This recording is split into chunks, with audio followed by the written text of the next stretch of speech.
الله تعالى وبركاته. طبتم وطاب سعيكم وممشاكم وتبوأتم من الجنة منزلا، اللهم آمين. أسأل الله تبارك وتعالى أن يتم علينا بناء هذا البيت، فهو بيت من بيوت الله، وأسأله سبحانه وتعالى أن يكون هذا البيت عامرا بالرجال الذين قال الله عنهم: رجال لا تلهيهم تجارة ولا بيع عن ذكر الله. Bismillahirrahmanirrahim. Alhamdulillah. Beliau Syekh Thaha Ramadan memulai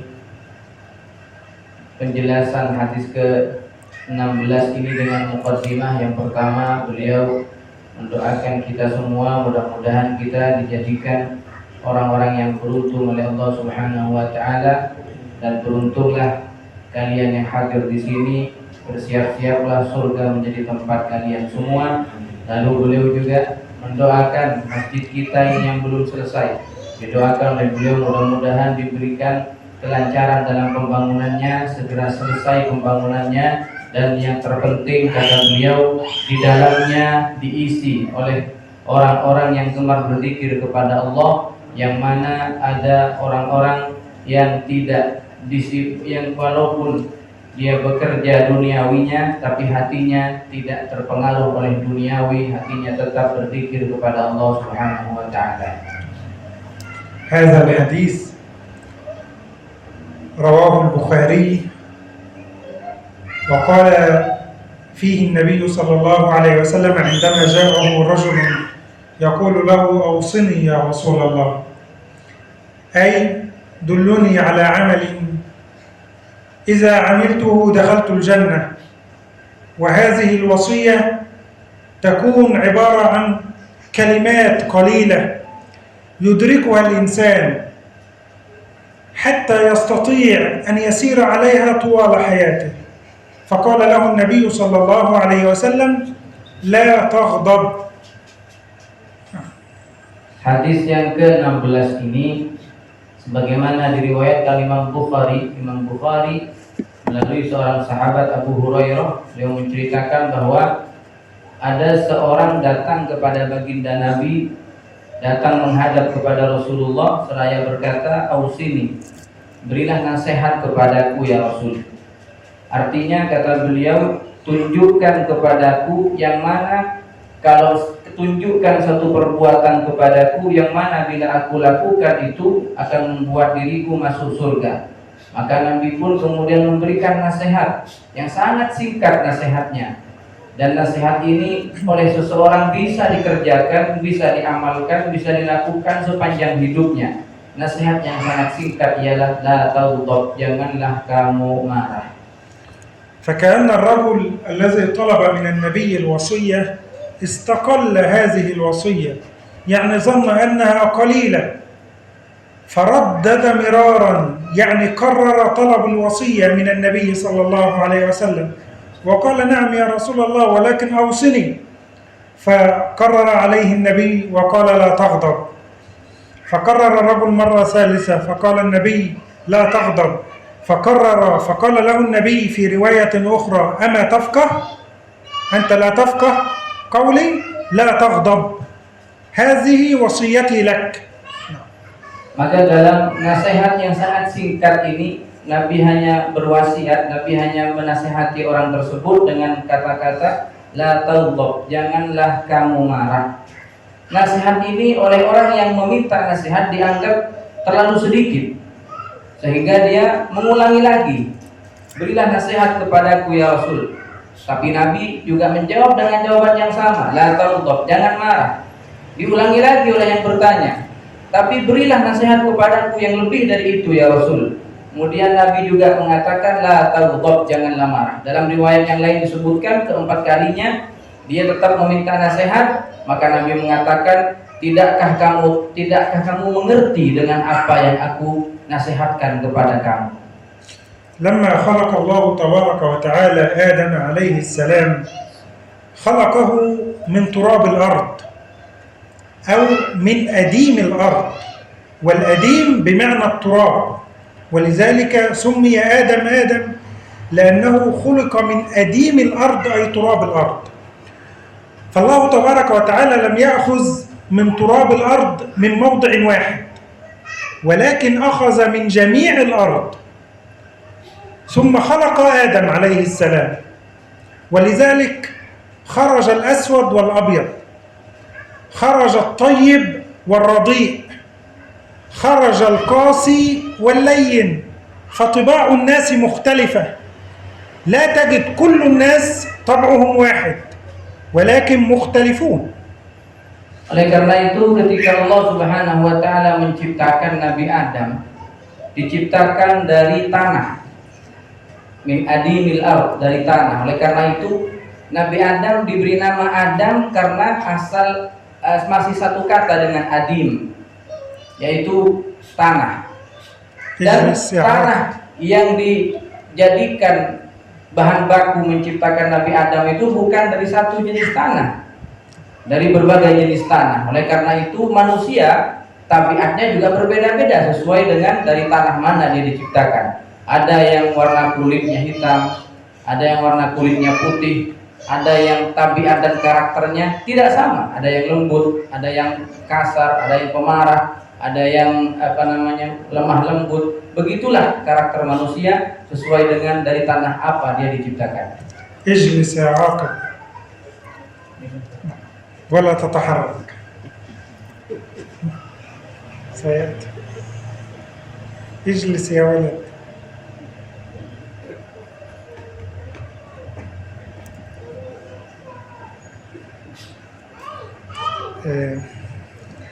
نسيت يا عاقل. ألا تفقه؟ أمسك. ولذلك راعى النبي صلى الله عليه وسلم هذا الأمر. راعى النبي أن طباع الناس مختلفة، فكان كلما طلب منه أحد الصحابة أن يوصيه بوصية راعى النبي طبيعة هذا الرجل، فإذا كان هذا الرجل سريع الغضب قال له النبي لا تغضب مثل هذا الرجل. ولذلك يقول العلماء كان رسول الله صلى الله عليه وسلم يعلم أن هذا الرجل سريع الغضب فقال له النبي لا تغضب. وفي رواية أخرى جاءه رجل يعلم النبي صلى الله عليه وسلم أن هذا الرجل يؤخر الصلاة عن وقتها، فعندما طلب منه الوصية قال له النبي الصلاة على وقتها، يعني في أول وقتها، وهكذا. Begitulah Nabi paham betul tentang karakter dan tabiat setiap orang yang bertanya dan minta nasihat kepada Nabi. Maka Nabi pasti memberikan nasihat sesuai dengan di mana letak kelemahan dia. Ada tabiat seseorang itu mudah marah, dia pemarah, mudah tersinggung, entah terbuat dari tanah mana ini. Maka ketika datang kepada Nabi orang semacam ini, Nabi tentu memberikan nasihat, jangan marah, karena dia orang yang pemarah. Sehingga tahu betul dengan karakter dan tabiat sahabat yang bertanya. Bahkan ada sahabat yang lain yang suka mengundur-mundur sholat. Jadi sholatnya di akhir waktu terus. Begitu satu saat datang kepada Rasulullah minta nasihat, dia nasihatnya itu. Nabi menasihati as-sholatu ala waqtiha. Sholatlah di awal waktu, sesuai dengan di mana letak kekurangan dan kelemahan itu, maka disitulah nasihat diberikan oleh Rasulullah. هذا الحديث كما قال عنه العلماء هو ربع الإسلام. لماذا ربع الإسلام؟ الإسلام إما خير أو شر، هذا نصف وهذا نصف. لو جئنا إلى نصف الشر لوجدنا الشر الذي يخرج من الإنسان يخرج بإحدى حالتين. الحالة الأولى إما الغضب، والثانية الشهوة. فما من معصية فعلها الإنسان إلا وكان وراءها إما أنه غضب ففعل أو أنه كان يشتهي ففعل. فلو أخذنا نصف الإسلام وهو الشر، نصف الشر الغضب، وعليه يكون هذا الحديث ربع الإسلام. Hadis ini yang sangat singkat ini, la taudab, janganlah marah, itu ulama mengatakan ini seperempat dari isi agama. Jadi hadis ini seperempat dari isi agama. Kenapa dikatakan bahwa ini adalah seperempat dari isi agama Islam? Karena agama kita yaitu Islam ada dua bagian. Ada kalanya kebaikan, ada kalanya keburukan. Ini setengah-setengah berarti. Kebaikan dan keburukan. Keburukan itu dibagi dua lagi. Penyebab dan faktor seseorang melakukan satu keburukan itu disebabkan karena dua hal. Yang pertama karena marah. Yang kedua karena syahwat. Nah, semua keburukan akan bermuara, akan kembali kepada salah satu dari dua hal ini. Orang kalau melakukan satu kemaksiatan, ada kalanya dorongannya salah satu dari dua hal. Ada kalanya dia marah sehingga dia mungkin melakukan satu kemaksiatan, marah kepada orang sehingga banyak kemaksiatan yang dilakukan. Ada kalanya dia melakukan kemaksiatan karena syahwatnya, didorong oleh syahwatnya. Maka terjadilah satu kemaksiatan. Itu keburukan, ada dua. Ada kalanya karena syahwat, ada kalanya karena kemarahan. جبل الله الإنسان على بعض الخصال، بمعنى أن الإنسان عندما خلقه الله تبارك وتعالى جبله، أي طبع الإنسان على عدة خصال. فالإنسان ولد وهو يستحي، مسلم وكافر. الإنسان ولد وهو يخاف، وهو يغضب، وهو يحب، وهو يكره. كل هذه صفات جبلها الله في الإنسان. ولو نظرنا إلى هذا الحديث، عندما جاء الرجل يطلب من النبي الوصية فقال له النبي لا تغضب، هنا لابد علينا أن ننظر كيف يحق للإنسان أن ينتزع من شيء جبله الله عليه. الله جبلنا على الغضب، فكيف يقول لي النبي لا تغضب؟ Seseorang ketika diciptakan oleh Allah, dia diberi sifat tertentu yang melekat pada dirinya. Ada kalanya orang diberi sifat oleh Allah pemalu. Ada kalanya orang diberi sifat oleh Allah pemurah dan lain-lainnya. Pasti manusia itu punya sifat yang menempel pada dirinya. Sedangkan Rasulullah ketika melihat kepada orang yang sedang meminta nasihat kepada beliau, ditemukan sifat yang menempel kepada orang itu adalah sifat pemarah. Maka orang itu mudah marah. Maka bagaimana caranya? Bagaimana caranya seseorang bisa melepaskan sifat yang menempel pada dirinya, terutama sifat pemarah yang ini oleh Allah Subhanahu wa taala diberikan kepada seseorang, dan Rasulullah memerintahkan orang itu supaya melepas sifat yang tidak baik berupa sifat pemarah ini. Bagaimana caranya? عندما قال النبي لا تغضب أراد أمرين صلى الله عليه وسلم. الأمر الأول النهي عن تعاطي أسباب الغضب، لا تسير خلف أسباب الغضب. يعني أنت تجلس أمام رجل، هذا الرجل يسيء إليك فلا تجلس أمامه، خذ مكانا آخر، انشغل عنه، لا تتماشى خلف هذه الأسباب التي تؤدي إلى الغضب. هذا أولا. ثانيا لا تنفذ ما يمليه عليك الغضب، فالإنسان لو غضب الغضب يستهوي ويتملك الإنسان، فالإنسان يسير خلف غضبه، فالغضب يقول لك قم إلى هذا الرجل واضربه، العنه، افعل به أي شيء. النبي ينهاك عن الأول تعاطي الأسباب، والثاني إنفاذ ما يمليه عليك الغضب. Nabi mengajarkan kepada kita supaya kita bisa melepas sifat pemarah dari diri kita. Yang pertama, diperintahkan oleh Nabi jangan mencari-cari sebab untuk membuat dirinya marah. Seperti misalnya jangan mudah bergaul dengan orang yang marah. Karena dengan kita bergaul dengan orang yang pemarah, suatu saat nanti kita juga akan ketularan sifatnya itu. Kemudian yang kedua, cara kita melepaskan sifat pemarah yang ada dalam diri kita ini dengan kita bisa berkata tidak kepada sifat kita ini. Artinya ketika sifat pemarah ini berkata kepada diri kita, marahlah kepada orang itu, pukullah orang itu, cacilah orang itu misalnya, maka kita harus berkata tidak, dan kita harus bisa melawan apa perintah daripada nafsu yang membuat kita marah tersebut. Jadi dengan dua hal ini kita bisa melepaskan sifat pemarah dalam diri kita. Jangan mencari sebab untuk menjadi orang pemarah, jangan bersama dengan orang yang mudah marah, dan katakan tidak kepada nafsu kita ketika nafsu kita mengajak kita untuk marah kepada orang lain. نهانا النبي صلى الله عليه وسلم عن الغضب لأن بعد الغضب قد يعود الإنسان ويصلح ما أفسده وقد يستحيل إصلاح ما أفسده الإنسان عند غضبه.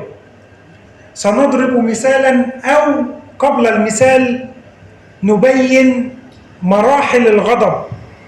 الغضب هذا له 5 مراحل. تفضل يا شيخ. Nabi melarang kita tentunya untuk menjadi pribadi yang suka marah, untuk menjadi orang yang mudah pemarah. Karena kenapa? Karena orang marah itu tentu tidak baik.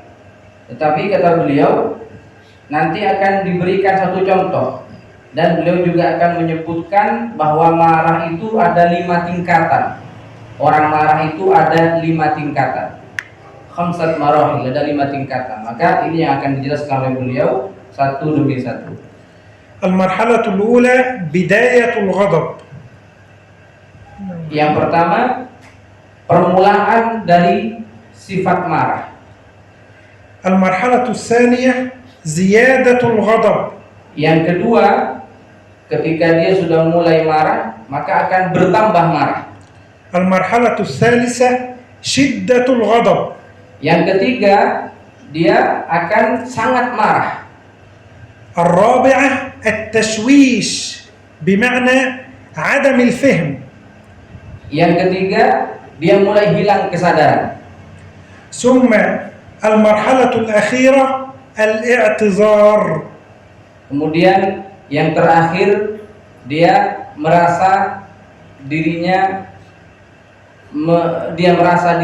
sudah diampuni, al-i'tidar yani. Ya'tazir al-insan liman akhta'a ilayhi.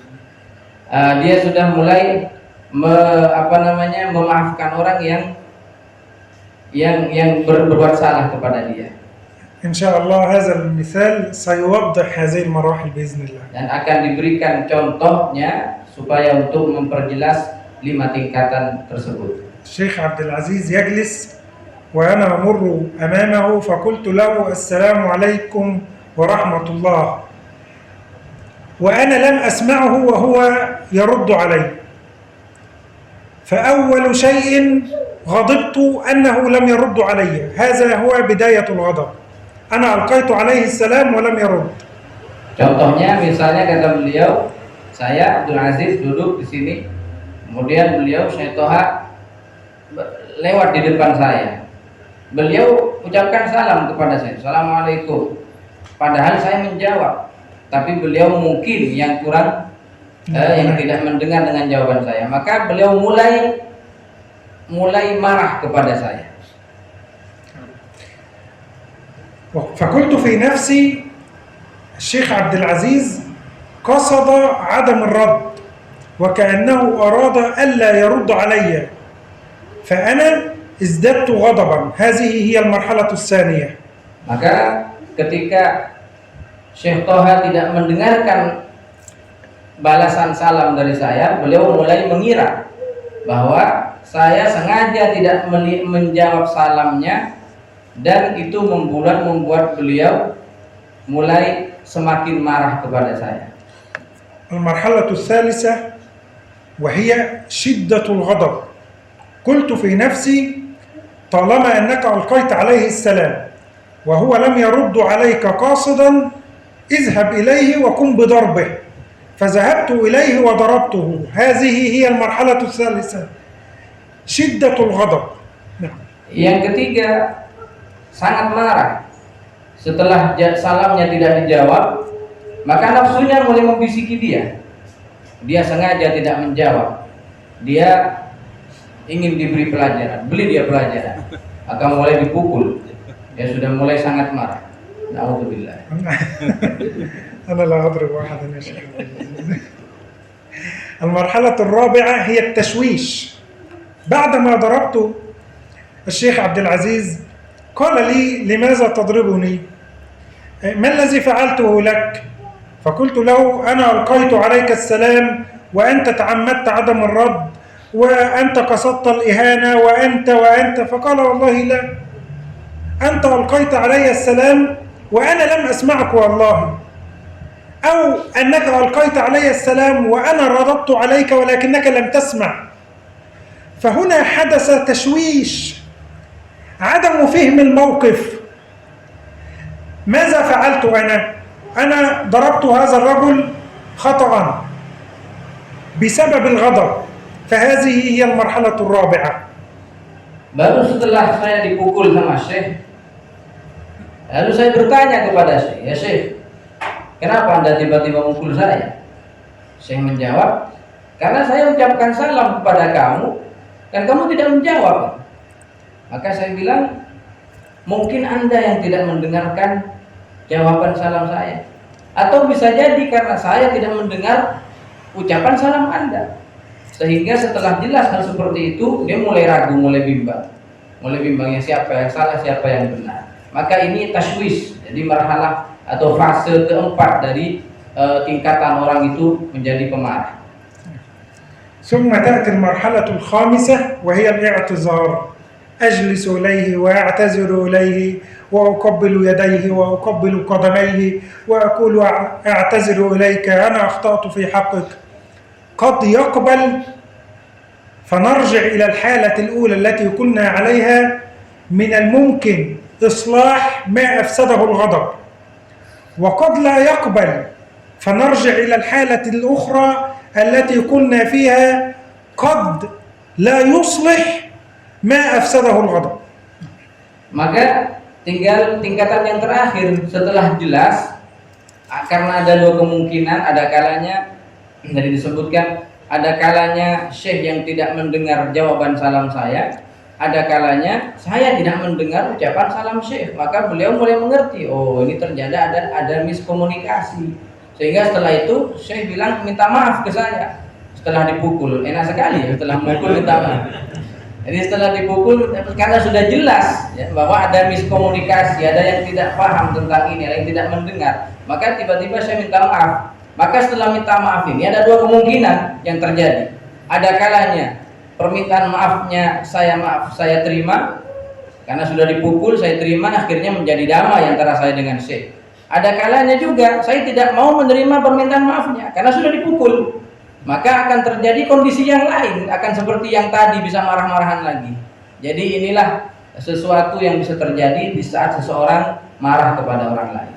هذا مثال، وهناك مثال آخر ولكنه لجميع البشر. جميع الناس يخطئون، ولكن خطأ ليس لديه يعني مبرر. عندما يخطئ الإنسان مع زوجته فيغضب، يزداد غضبا، في شدة الغضب يطلقها، ثم يأتي ويقول: والله الطلاق لا يقع لأنني كنت في حالة الغضب.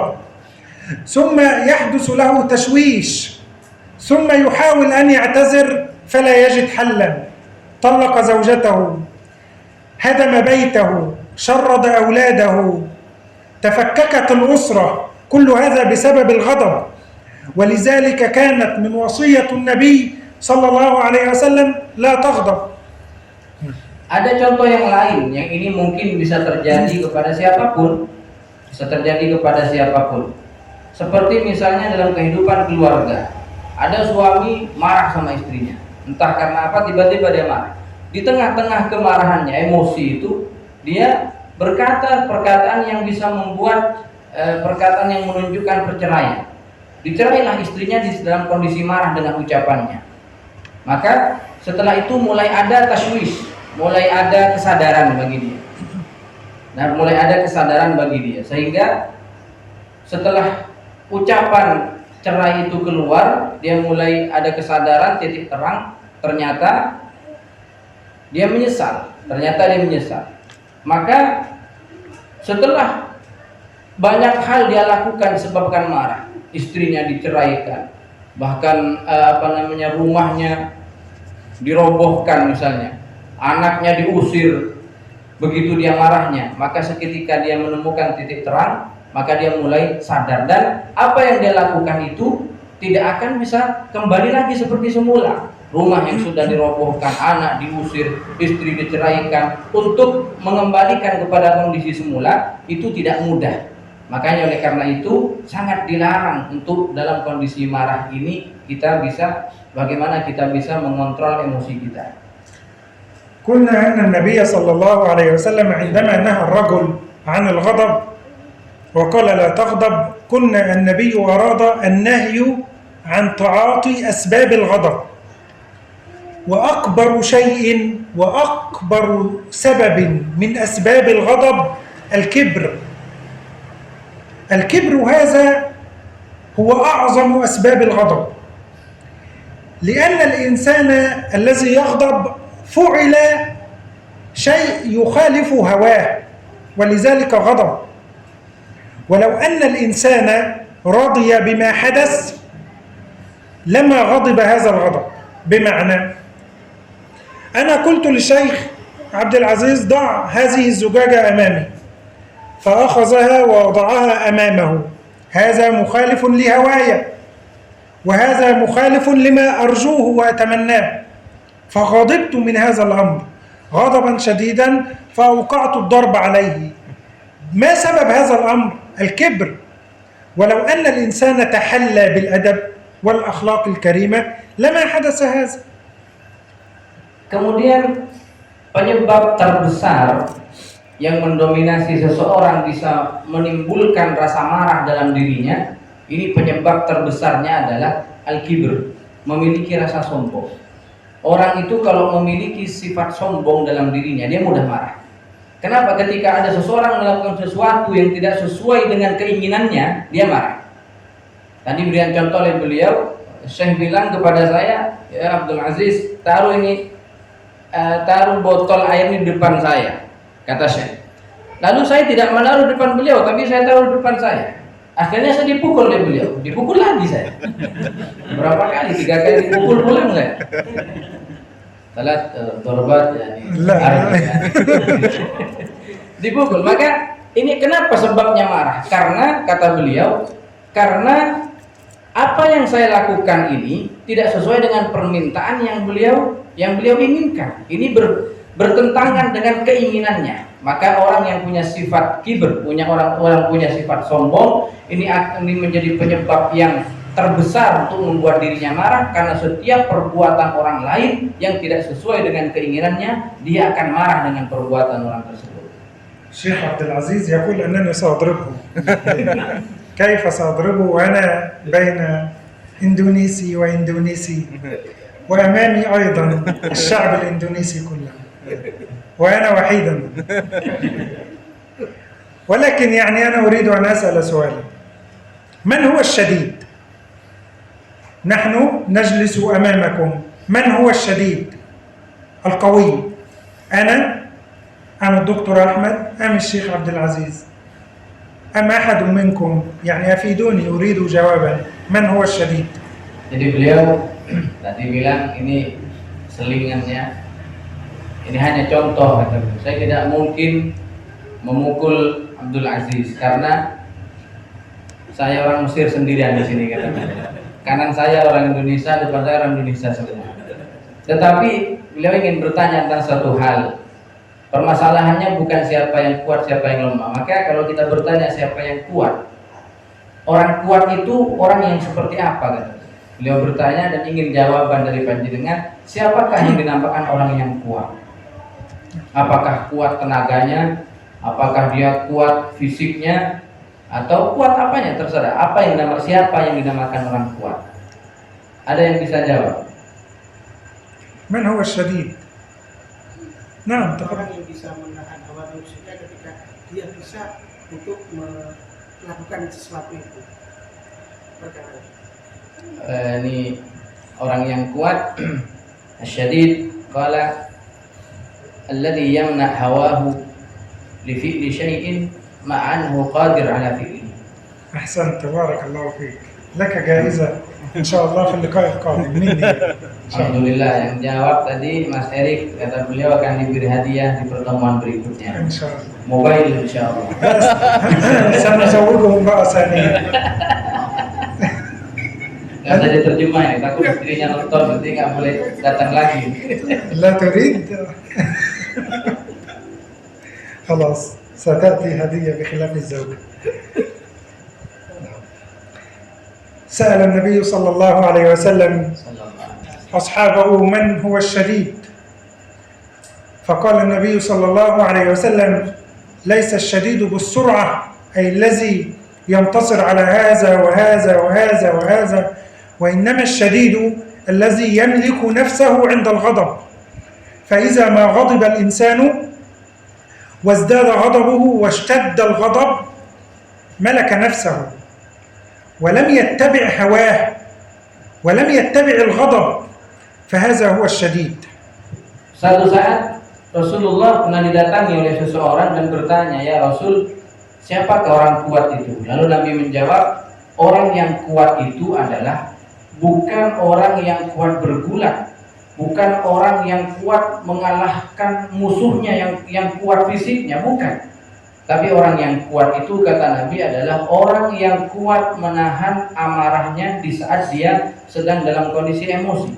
Dia menahan sifat marahnya dan tidak marah kepada orang lain, padahal dalam dirinya berkecamuk sifat marah. Dia dibuat marah oleh orang lain, tapi dia mampu menahan sifat marah itu dan seakan-akan dia tidak punya dan tidak marah kepada orang yang telah membuat dia marah. ولذلك قال النبي أيضا في حديث آخر صلى الله عليه وسلم من كتم غيظا وهو قادر على أن ينفذه دعاه الله يوم القيامة على رؤوس الأشهاد والناس جميعا واقفون بين يدي المولى عز وجل، دعا الله هذا الرجل ثم خيره من الحور العين ما شاء بسبب أنه كتم غيظا في الدنيا وكان قادرا على أن ينفذه. Bahkan Nabi pernah mengatakan kelak di akhirat,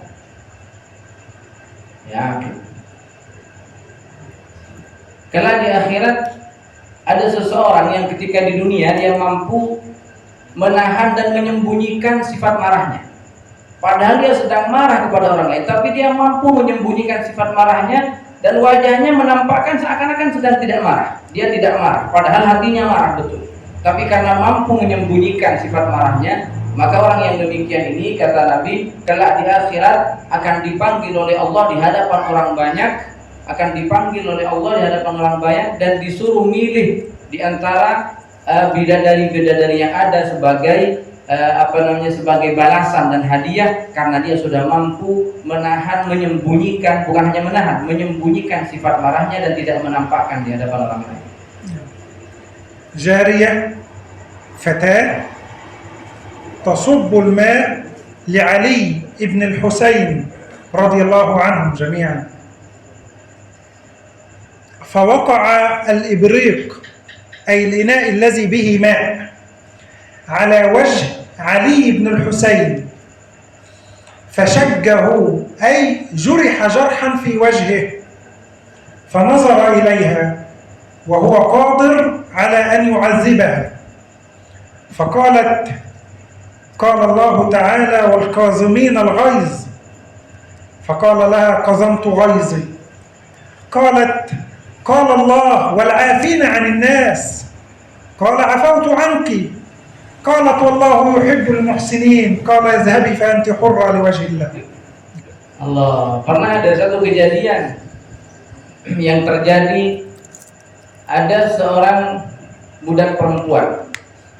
Ada seorang budak perempuan yang sedang melayani Sayyidina Husain,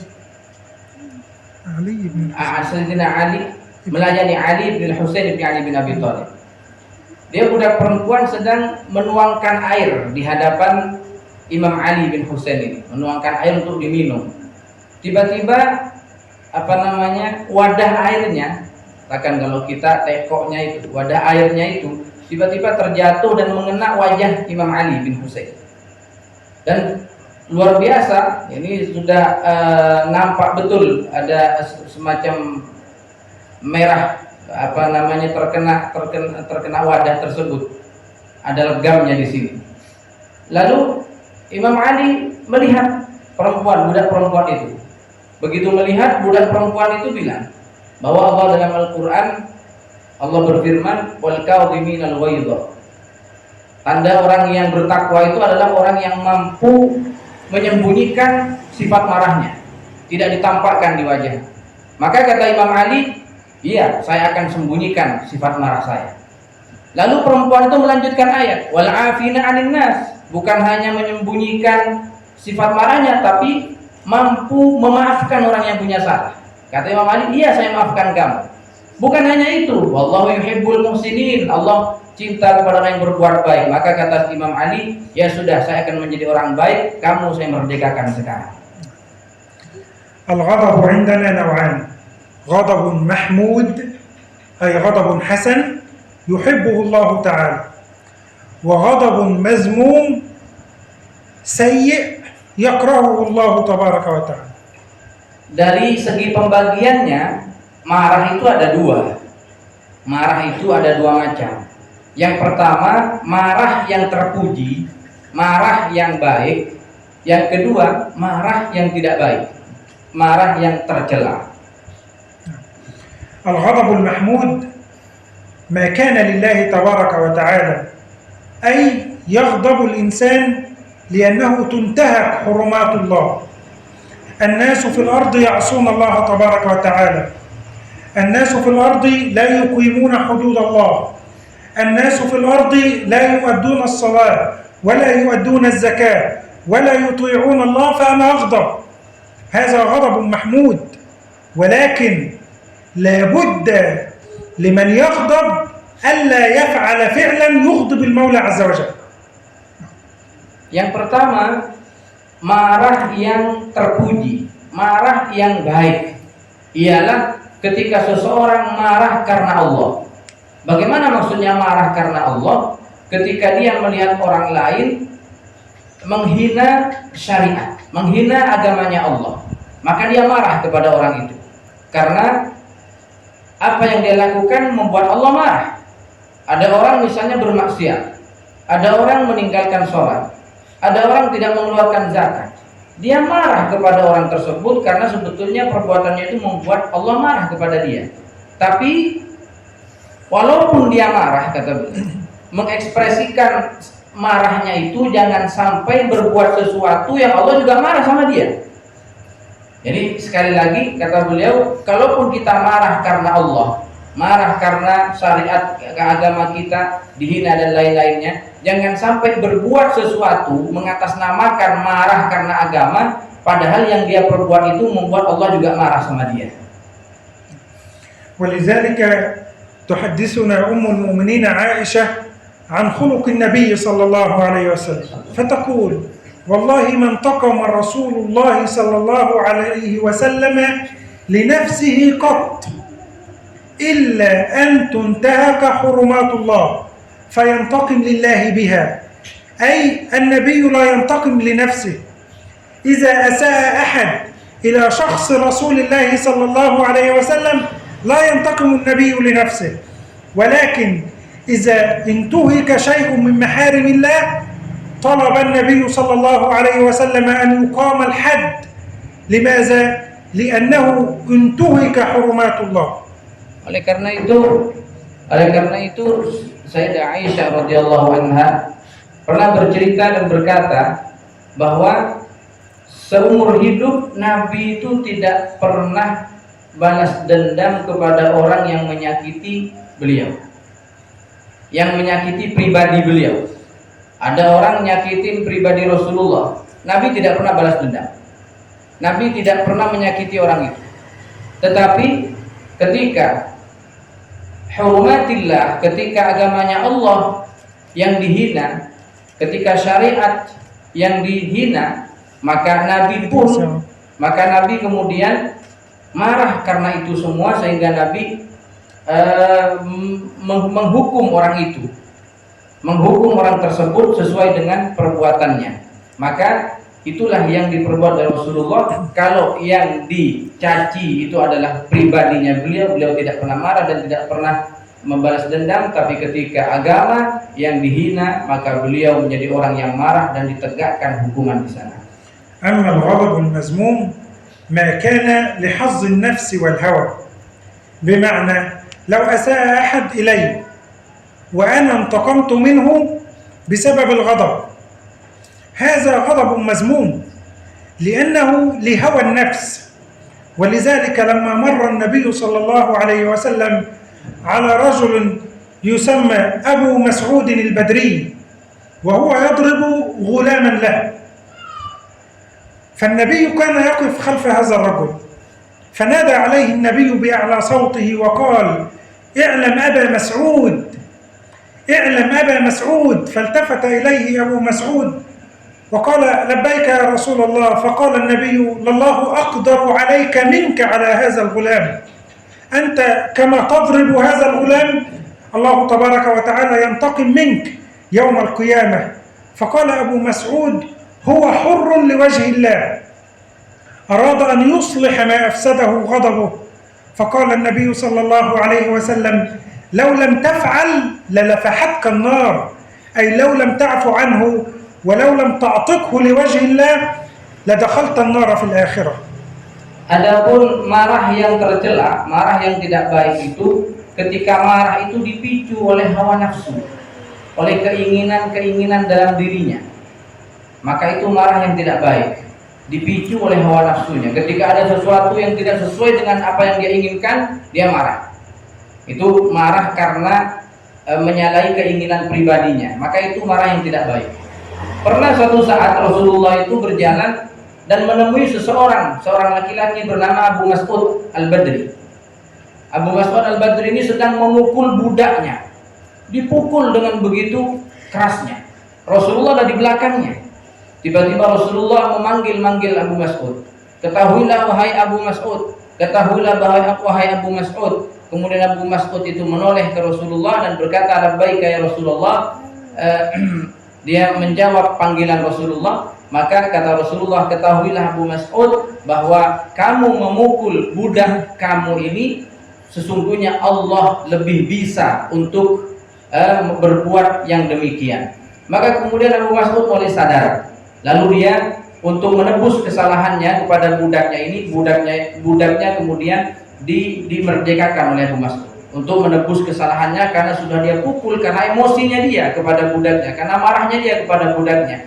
Untuk menebus kesalahannya ini dimerdekakan. Nabi mengatakan, seandainya kamu tidak menebus kesalahan kamu kepada budak ini, seandainya kamu tidak memerdekakan dia karena Allah, karena kamu sudah memukul budak ini, maka kamu kelak akan disentuh dan kamu akan dibakar dengan api neraka, wahai Abu Mas'ud.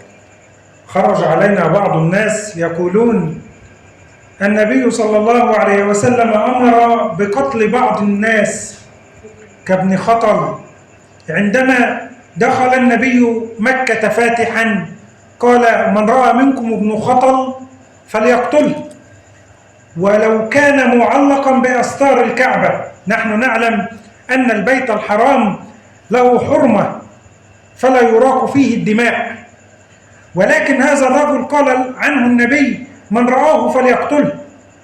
فلما سمع هذا الرجل أن النبي أهرق دمه دخل إلى البيت الحرام وتعلق بأستار الكعبة فقتله أصحاب النبي صلى الله عليه وسلم. لماذا أمر النبي بقتل هذا الرجل؟ أليس هذا يعد من غضب النبي صلى الله عليه وسلم أليس هذا يعد كما يقولون انتصار النبي لنفسه أم ماذا؟ Nabi memang pernah memberikan satu ultimatum, memberikan satu perintah kepada sahabatnya. Saat Fathu Makkah terjadi, ada seseorang bernama Ibnu Khattab. Dia Nabi memberitahu kepada semua sahabatnya, dimanapun kalian menemukan Ibnu Khattab, bunuhlah dia, walaupun dia sedang menempelkan badannya di dinding Ka'bah. Artinya mencari perlindungan. Yang kita ketahui, tidak boleh di Masjidil Haram, apalagi di Ka'bah, membunuh orang, tidak boleh. Biasanya banyak orang mencari perlindungan di sana. Tapi Nabi memberitahu sahabatnya, ketika kalian bertemu dengan Ibnu Khattab, bunuhlah dia walaupun dia sedang menempelkan badannya di dinding Ka'bah. Ternyata betul, suatu saat Ibnu Khattab ini menempelkan menempelkan badannya ke dinding Ka'bah dengan tujuan ingin mencari perlindungan supaya tidak dibunuh.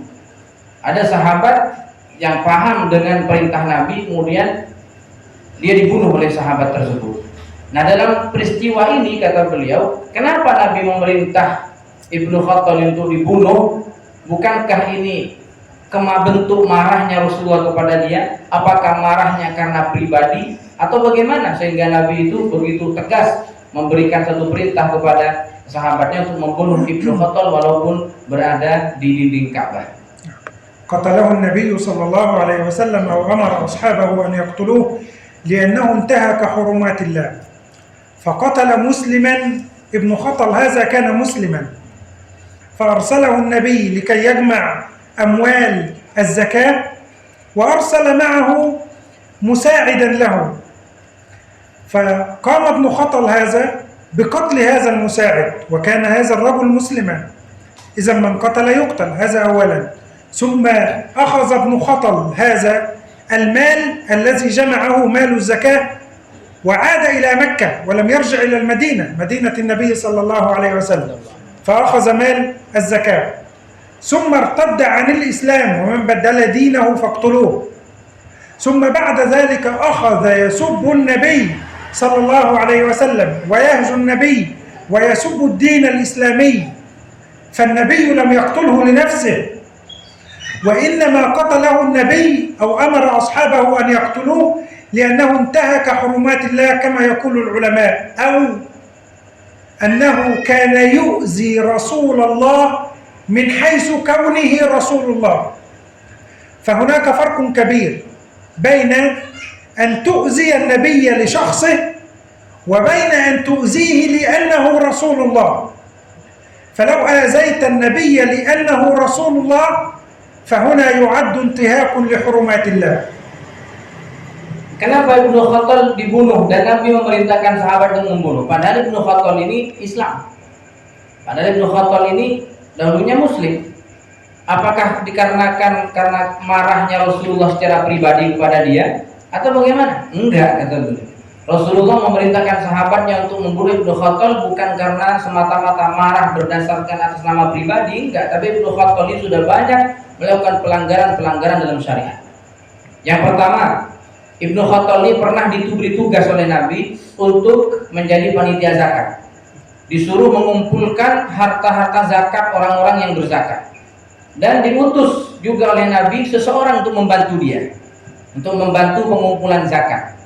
Nah, ternyata setelah zakat terkumpulkan, orang yang membantu Ibnu Khattab ini dibunuh sama Ibnu Khattab. Dibunuh. Lalu kesalahan yang kedua, harta zakat yang sudah dia kumpulkan itu dibawa pergi, dibawa lari ke Mekah, tidak dibawa ke Madinah. Padahal Nabi ada di Madinah, harusnya disetorkan. Jadi dibawa kabur. Jadi orang bawa kabur zakat itu bukan cuma sekarang, dulu sudah ada.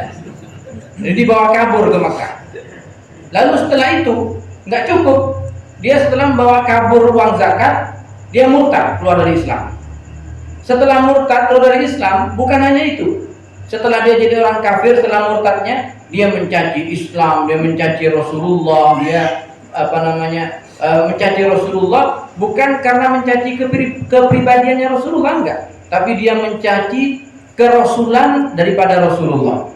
Kalau Nabi dicaci atas nama pribadinya, Nabi tidak mungkin membalas dendam, tapi yang dicaci itu adalah atas nama kerisalahan atau kerasulan yang dicaci oleh Ibnu Khattab. Dengan pelanggaran-pelanggaran itu, Rasulullah memerintahkan sahabatnya untuk membunuh Ibnu Khattab walaupun sedang berlindung di dinding Ka'bah.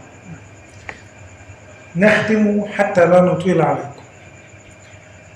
لو أن إنسانا أصابه غضب، ما هو علاج الغضب؟ كيف يتخلص الإنسان من الغضب؟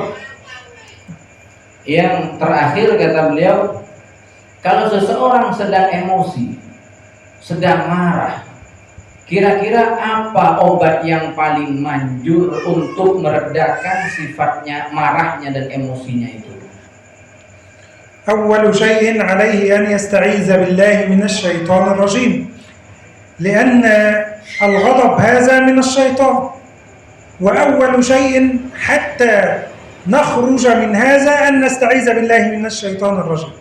Langkah pertama kata beliau supaya kita bisa meredam sifat marah kita yang sedang memuncah dalam diri kita, perbanyaklah mohon lindung kepada Allah dari setan dengan mengucapkan a'udzubillahi minasyaitonirrajim, karena sifat marah itu dipicu dan didorong oleh bisikan-bisikan setan. فإذا لم يهدأ الغضب عليك بالمرحلة الثانية أن تتوضأ أو تغتسل، لأن الغضب من الشيطان كما قلنا، والشيطان خلق من النار، وما الذي يطفئ النار؟ الماء، إما أن يتوضأ أو أن يغتسل. Yang kedua, kalau dia sudah mohon lindung kepada Allah, berbanyak membaca a'udzubillahi minasyaitonirrajim, belum reda juga marahnya, maka ada fase kedua kata beliau. Carilah air, berwuduklah dari air itu, atau mandi sekalian dari air itu. Karena kita tahu bahwa marah itu bisikan dari setan, dan setan itu tercipta dari api, dan api tidak bisa padam kecuali dengan air. Maka cara memadamkan marah dalam diri kita, ambillah air, berwudu atau mandi bila diperlukan. ثم المرحلة الثالثة أن يغير حاله، بمعنى إذا كان واقفا يجلس فسيهدأ قليلا، وإن كان جالسا فليضطجع. لا ولكن عليه أن ينتقل من مرحلة الأعلى إلى الأدنى، ولا يغير من الأدنى إلى الأعلى. يعني إذا كان جالسا لا يقف، لأنه سيدعوه إلى فعل ما تدعوه إليه نفسه من الغضب. نعم. Fase yang ketiga, cara yang ketiga, udah baca ta'awudz sebanyak-banyaknya, masih belum reda marahnya. Udah wudu, udah mandi, masih aja marah. Kata beliau, ganti posisi. Kalau marah dia sedang berdiri, coba duduk. Kalau duduk masih marah, coba tiduran. Kalau pengen redam marahnya, ya tidur sekalian. Dengan marah, tapi bukan itu kata beliau. Jadi intinya merubah posisi ini dari yang tinggi ke yang rendah. Jangan dari yang rendah ke yang tinggi. Misalnya dia sedang marah, kondisinya duduk, tiba-tiba berdiri. Wah, tambah marah ini kalau berdiri. Ajak gelut nanti kalau dari duduk makin berdiri, atau dari marahnya dia sedang tiduran lalu duduk. Setelah itu nggak selesai marahnya, berdiri terus berdiri, maka marah itu akan semakin menjadi-jadi. Jadi dari yang tinggi ke posisi yang lebih rendah.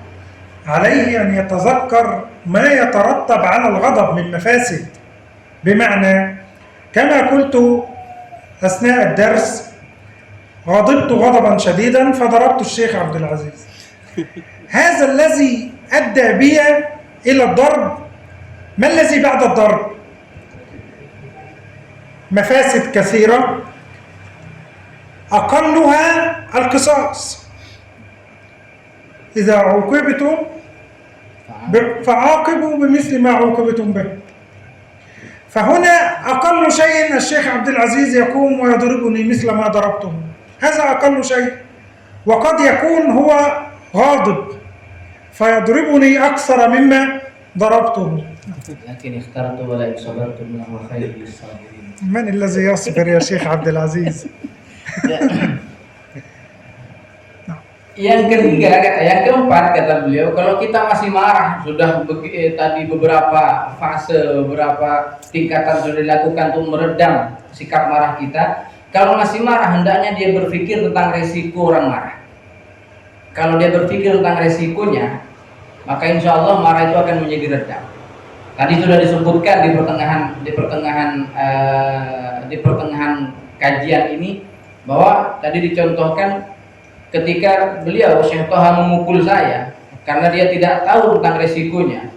Padahal resiko orang melukai, memukul orang lain itu setidak-tidaknya resikonya dikisos, dihukum dengan hukuman yang sama. Kalau dia memukul, dipukul. Kalau dia jewer, dijewer. Bahkan kalau dia membunuh, dibunuh, dikisos, paling tidak itu. Atau bahkan lebih daripada itu hukuman yang dia terima, lebih daripada pukulan yang dia memukul orang lain. Maka intinya kalau orang itu ingat dan sadar tentang resiko kemarahannya itu nanti di ujungnya, maka ini akan membuat marahnya semakin meredah. آخر شيء عليه أن يتذكر أن العفو والصفح هذه الصفات من صفات المولى عز وجل، فكلنا يخطئ، ولو غضب الله تبارك وتعالى وعاقبنا لما وجد إنسان على وجه الأرض، فكل واحد منا يخطئ، وكل واحد منا يقع في الزلل والخطأ. فمن الواجب علينا أن نشفق على هذا الإنسان وأن نرحمه وأن نعفو عنه وأن نصفح عنه وأن نتذكر أن ما نفعله نحن هو من صفات المولى عز وجل. وهنيئا لعبد اتصف بصفة من صفات ربنا جل وعلا.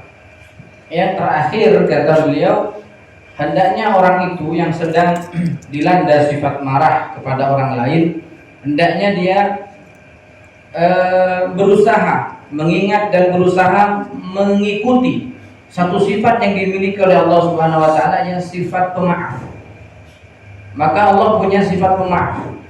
Hendaklah dia meneladani atau dia menjadikan dirinya menjadi pribadi yang pemaaf sebagaimana Allah memaafkan hamba-hambanya. Karena kalau setiap kesalahan setiap kesalahan harus dihukum, maka tidak ada orang di dunia ini yang tidak punya salah. Semua punya salah. Tapi Allah yang Maha Pemaaf, Allah maafkan, Allah ampuni kesalahan-kesalahan kita. Maka beruntunglah kata beliau orang yang mampu meneladani dan menjadikan sifat pemaaf pada dirinya, diniatkan untuk mengikuti sifat-sifatnya Allah yang mana Allah pemaaf kepada hamba-hambanya. Maka jadilah pemaaf supaya kita supaya kita mampu menjadikan sifat ini menjadi bagian daripada sifat yang ada dalam diri kita, yang kita ambil daripada sifatnya Allah, yaitu memaafkan orang lain yang berbuat salah kepada kita semua. Baik, kelas. Alhamdulillah, inilah penjelasan daripada hadis yang ke-16. Kalau hadisnya mudah dihafalkan, insyaallah hanya la taghdab saja. Tapi pelaksanaannya insyaallah tidak semudah apa yang dibaca atau yang dijelaskan. Kalau pengen tahu prakteknya, besok kalau pengen tahu. Kalau ada orang marah-marah sama kita, kita masih marah nggak sama dia? Ya ini prakteknya besok, mudah atau tidak. Oleh karena itu, sebelum ditutup seperti biasa kita buka pertanyaan, 1 atau 2 pertanyaan saja, diprioritaskan yang hadir dulu. Monggo, siapa?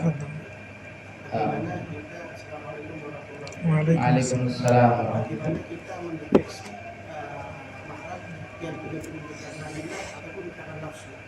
Untuk mendeteksi itu kan sama. Itu seperti apa?